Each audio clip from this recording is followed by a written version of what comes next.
Assalamualaikum warahmatullahi wabarakatuh. Kali ini kelompok 1 sampai 12 akan mempresentasikan mengenai adiksi narkoba. Perkenalkan, nama saya Adina Aulia Wijaya, absen 1. Perkenalkan, nama saya Ditya Arwan Firmansyah, absen 2. Perkenalkan, nama saya Ahmad Irfan Afrianto, absen 3. Perkenalkan, nama saya Aisyah Cahaya Putri Alhamzah, absen 4. Perkenalkan, nama saya Zara Maulidia, absen 5. Perkenalkan, nama saya Ardiansyah Teguh Santoso, nomor absen 6.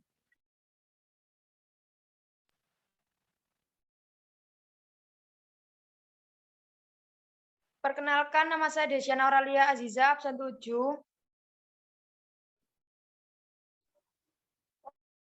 Perkenalkan, nama saya Deva Cantika, absen 8. Perkenalkan, nama saya Demidia Cinta Rahma, absen 9. Perkenalkan, nama saya Dian Ardiana Septiani, nomor absen 10.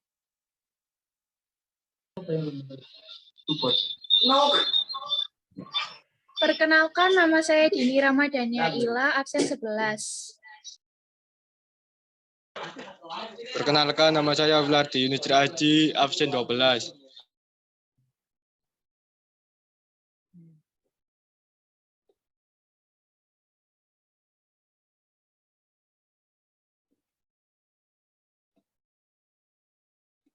Adiksi atau dependen atau kecanduan.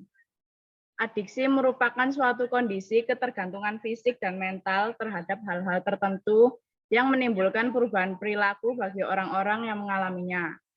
Atau ketergantungan terhadap narkoba merupakan suatu kondisi di mana seseorang mengalami ketergantungan secara fisik dan psikologis terhadap suatu zat adiktif. Adiksi narkoba adalah suatu masalah yang sangat kompleks. Untuk itu perlu dipahami bagaimana karakteristik adiksi itu sendiri.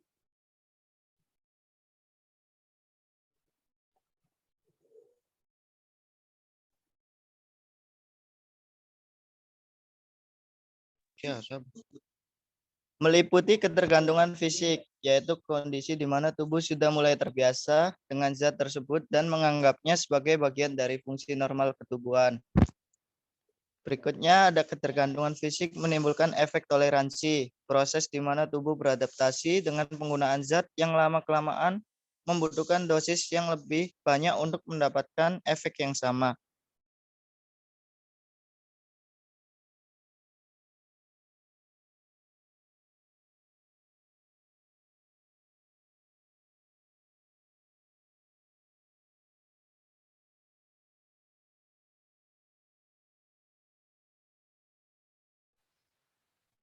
Lalu ada craving atau mengidam, adalah keinginan yang sangat kuat untuk menggunakan narkoba, terjadinya karena ketergantungan fisik dan karena proses pembiasaan. Karena penggunaan narkoba seringkali berhubungan dengan hal lain seperti benda, tempat, orang lain di lingkungan, munculnya tanda lain seperti tersebut bisa men-trigger keinginan untuk menggunakan kembali. Lalu ada withdrawal atau gejala putus obat, berhubungan dengan gejala yang tidak menyenangkan, bersifat fisik maupun psikologis. Saat menghentikan penggunaan narkoba atau menghentikan perilaku adiksinya, gejala tersebut antara lain kecemasan, gelisah, craving yang sangat intensif, mual, sakit kepala, tremor, dan halusinasi.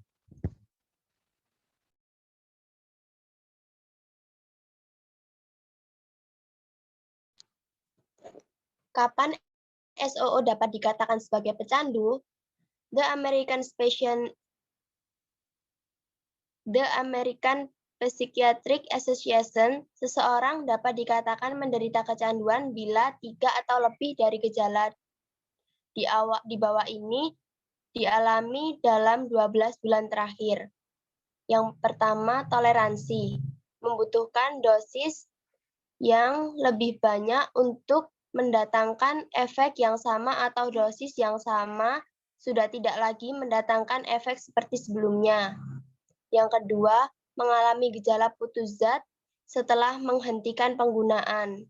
Yang ketiga, menggunakan zat lebih lama dan lebih banyak dari yang direncanakan.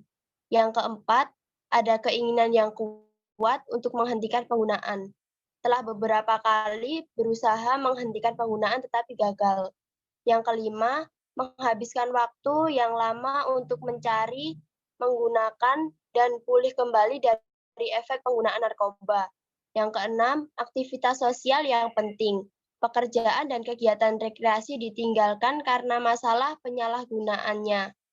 Yang ketujuh, terus menggunakan narkoba meskipun tahu bahwa masalah fisik dan psikologis dan sosial yang dialaminya disebabkan karena penyalahgunaan narkoba.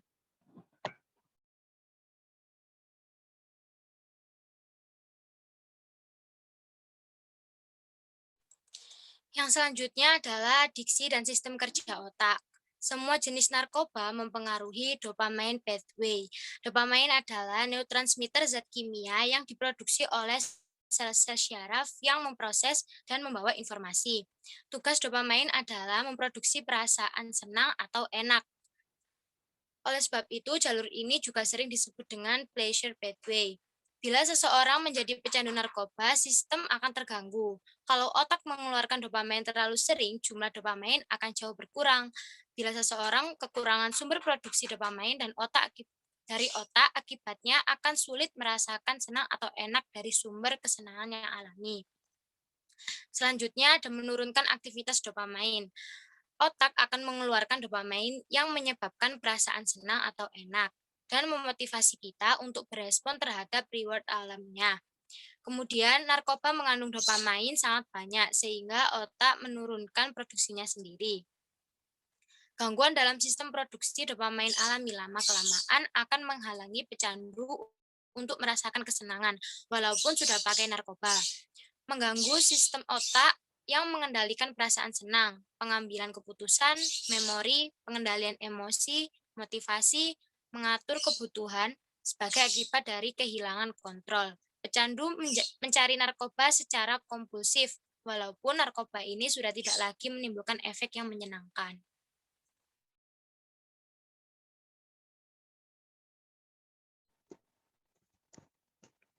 Repeated drug exposure changes brain function. Positron emission tomography or PET images are illustrated showing similar brain changes in dopamine receptors resulting from addiction to different substances. Cocaine, methamphetamine, alcohol, or heroin, the stridium, which contains the reward and motor circuitry, shows up as bright red and yellow in the controls. In the left column, indicating numerous dopamine D2 receptors. Conversely, the brains of addicted individuals in the right column shows a less intense signal, indicating lower levels of dopamine D2 receptors.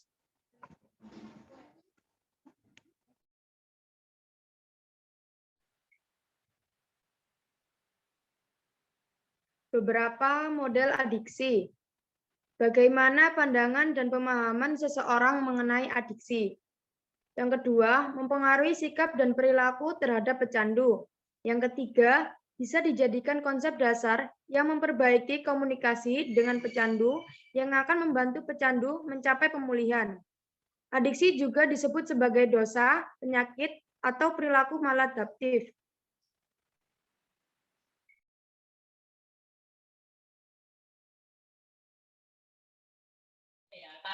Adiksi sebagai dosa, menganggap perilaku pecandu sebagai bentuk penolakan terhadap norma etika dan moral, merupakan suatu kesalahan dan tanggung jawab pribadi. Cara terbaik untuk menyembuhkannya yaitu menghukum. Pecandu perlu ditolong untuk tobat.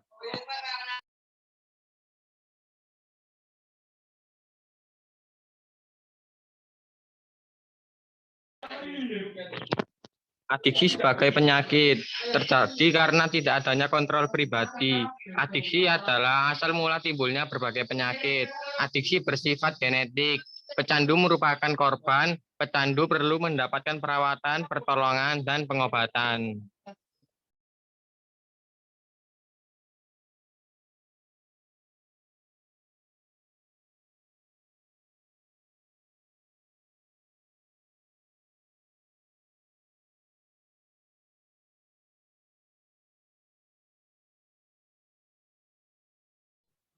Deva, saya sampai iki.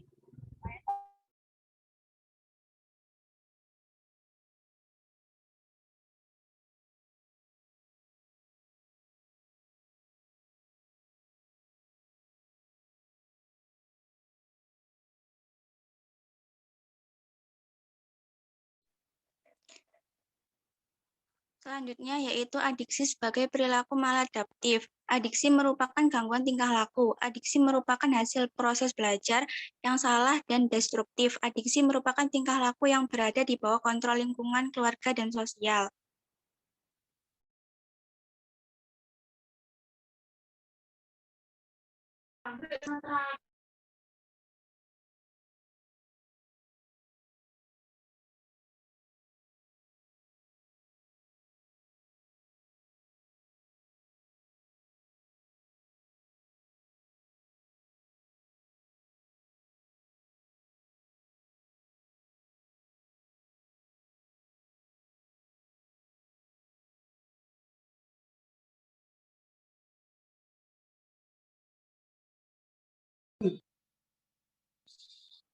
Yang selanjutnya ada perilaku maladaptif.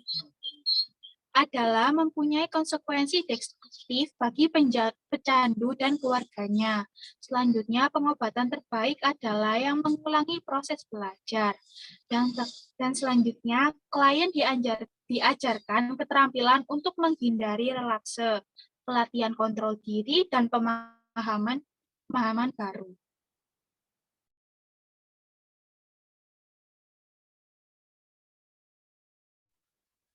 Berikut tahapan penggunaan bahan adiktif, alkohol, rokok, narkoba. Usage of psychoactive use. Yaitu diawali dari initiation, kemudian maintenance, kemudian cessation as a process, kemudian release. Initiation ini dan maintenance didukung oleh belief, keyakinan, social factor atau faktor sosial. Belief yaitu susceptibility, seriousness, cost, benefit, expectation.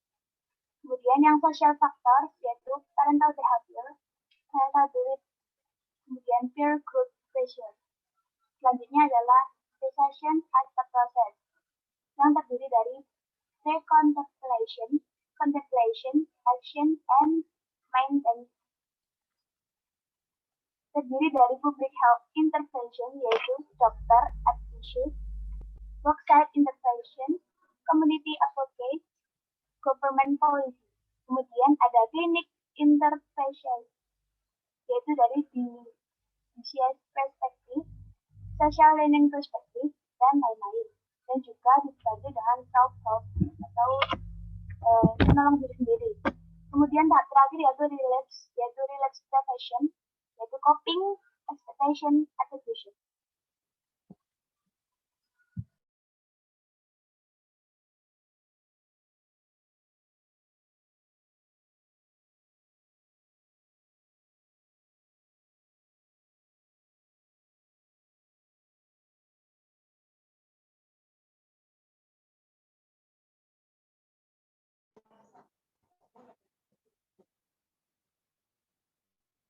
Sekian dari kami. Wassalamualaikum warahmatullahi wabarakatuh. Yes. Alhamdulillah. Kape tak salami.